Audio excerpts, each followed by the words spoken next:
Olá, seja muito bem-vindo para mais um vídeo de plano anual de leitura da Bíblia da C. E hoje nós continuamos o livro do Apocalipse.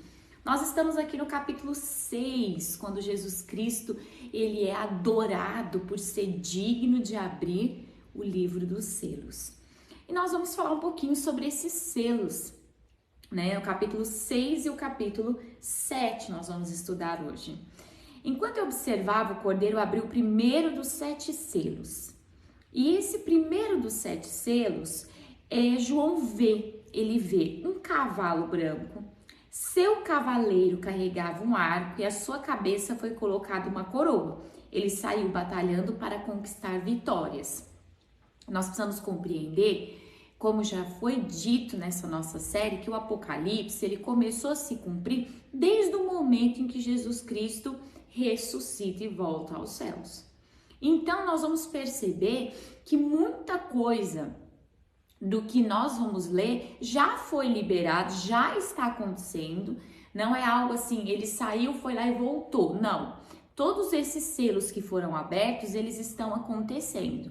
Eles estão acontecendo dentro de um tempo, dentro de uma janela, vamos dizer, espiritual.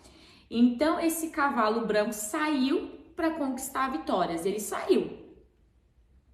Quando o cordeiro abriu o selo segundo, ouviu o segundo ser vivo dizer: venha. Então surgiu um cavalo vermelho. Seu cavaleiro recebeu uma grande espada e autoridade para tirar a paz da terra. E houve guerra e matança em toda parte. Nós sabemos que guerra, ela se tornou algo normal para o ser humano. Mas existem regiões que estão sempre em guerra e elas param, elas recomeçam e tiram as tensões do mundo, elas sempre vão existir.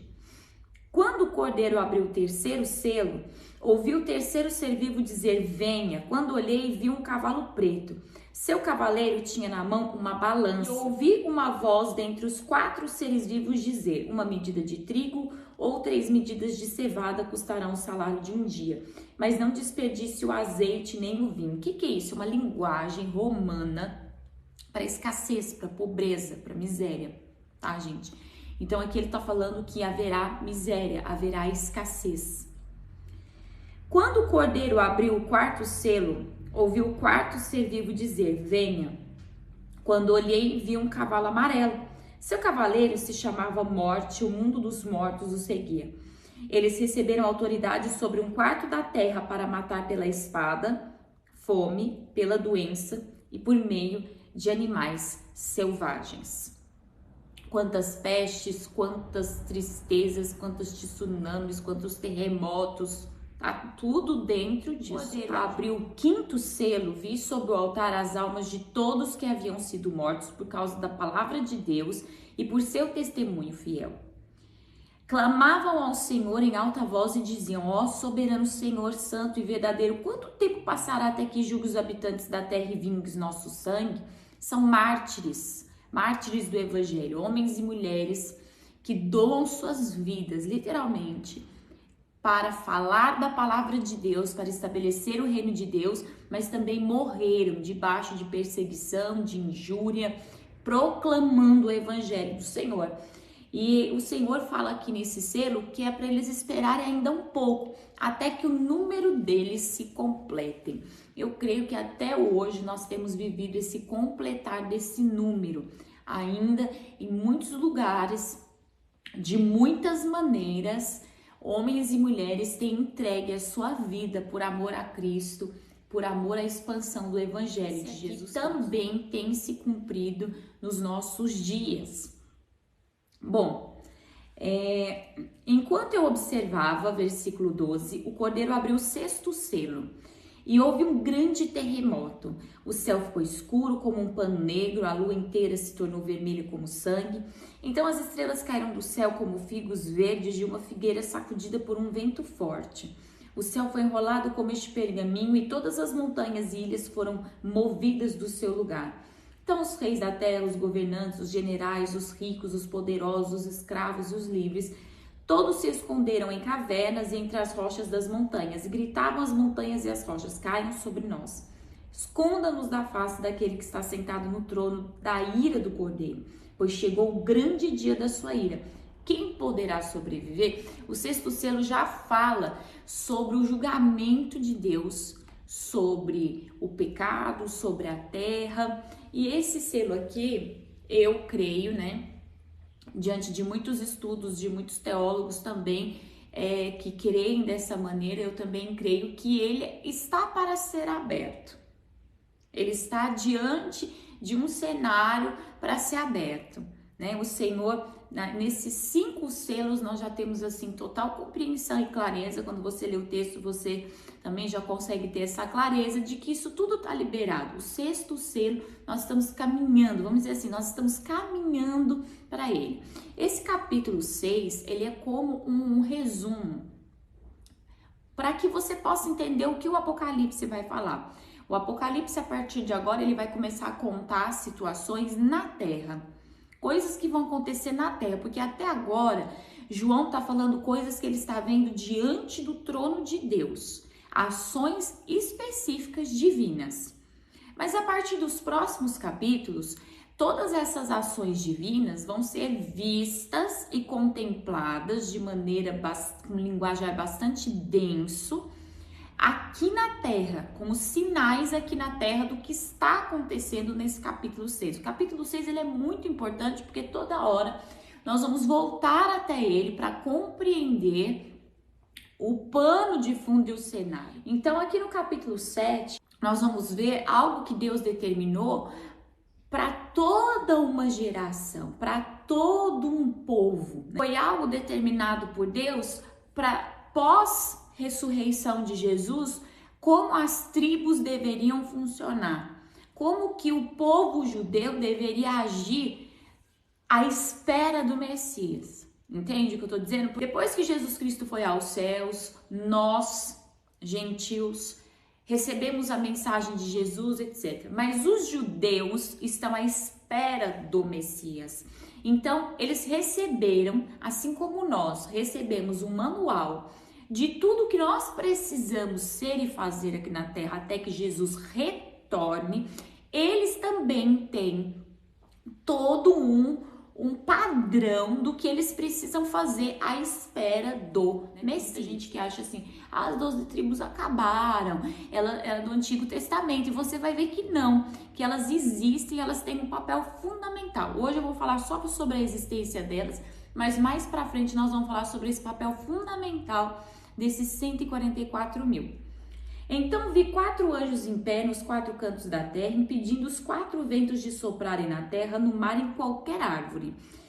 E vi outro anjo que subia do leste e trazia o selo do Deus vivo. Ele gritou aos 4 anjos que haviam recebido poder para danificar a terra e o mar: esperem, não façam mal à terra, nem ao mar, nem às árvores, até que tenhamos colocado o selo de Deus na testa de seus servos. Ouvi o número dos que foram marcados com o selo de Deus. Eram 144 mil de todas as tribos de Israel. Cada tribo foi separado 12 mil. 12 mil homens para trabalhar para o Senhor num tempo específico. Um tempo específico, eu digo, não é num dia, numa hora só, mas é dentro de um tempo de Deus. Depois disso, vi uma imensa multidão, grande demais para ser contada, de todas as nações, tribos, povos, línguas, em pé diante do trono e diante do Cordeiro. Usavam vestes brancas e seguravam ramos de palmeira e gritavam com grande estrondo: a salvação vem do nosso Deus, que está sentado no trono e do Cordeiro. Ou seja, ele viu tudo isso, ele viu esses 144 mil, ele viu toda uma multidão, né, de pessoas diante do trono de Deus. E aí, diante de tudo isso, diante de toda essa adoração, no versículo 13, diz assim: então um dos anciãos me perguntou: quem são esses vestidos de branco? De onde vieram? E eu lhe respondi: Senhor, tu sabes. E ele disse: são aqueles que vieram da grande tribulação, lavaram e branquearam suas vestes no sangue do Cordeiro. Ou seja, tem muita gente que acredita: o cristão não vai passar pela tribulação. Gente, a gente vai passar sim. Nós vamos passar por muito boa parte da tribulação. Até a palavra do Senhor diz assim: tive que diminuir os dias dos santos para que eles não fossem consumidos. Então, assim, se prepara a tua vida para viver com Deus todos os dias, porque se na bonança você já não crê, não se entrega, não se rende, não vive uma vida com Deus, imagina numa situação em que você vai ser um pouco mais cobrado, que a medida vai ser um pouco mais rígida, vamos dizer assim. Então, nós vamos passar sim por algumas situações antes que Jesus volte. Nós vamos passar sim pela abertura do sexto selo. Então, o sexto selo, ele vai trazer assim muito terror sobre a terra. E nesse sexto selo, com certeza nós ainda vamos estar aqui. Bom, eu digo com certeza porque essa é a minha certeza, né? Pelo que o texto está dizendo aqui, é uma certeza que nós podemos sim ter. Se nós não formos para a glória antes, vamos sim passar por algumas situações. E o que nós precisamos entender é: Jesus Cristo nos deu uma revelação muito linda, falando sobre coisas que aconteceriam após a sua ressurreição e que nós precisaríamos ter o nosso coração aberto e aprender. Bem-aventurado é aquele que ouve e entende a palavra desse livro. Então, abre o seu coração, porque está no momento da igreja se levantar, está no momento da igreja realizar a obra do Senhor. Nós hoje temos liberações para poder pregar a palavra do Senhor, para poder falar sobre Jesus Cristo, para estabelecer o reino de Deus na terra. E nós estamos vivendo uma fase de avivamento, uma fase de um sopro especial do Espírito Santo de Deus sobre a terra. E a pergunta para você é: até quando? Até quando você não vai se mover? O espírito que está na tua vida é um espírito de movimento, é um espírito que se move. Até quando você não vai se mover? Essa é a pergunta. Hoje eu gostaria que você parasse e pensasse: meu Deus, será que as minhas vestes estão brancas? Porque diz aqui: aqueles que vieram da grande tribulação lavaram e branquearam as suas vestes no sangue do Cordeiro. Como é que está a tua vida? Você tem aceitado mistura, pecado, sujeira? Está muito conectado com as coisas dessa terra ainda? Lava e branqueia, não é só lava não. Ah, Jesus perdoa, amém. Não, e branqueia, muda de vida, uma vida de arrependimento. Eu aguardo você nos próximos vídeos aqui na leitura anual da C. Vem se rema com a gente.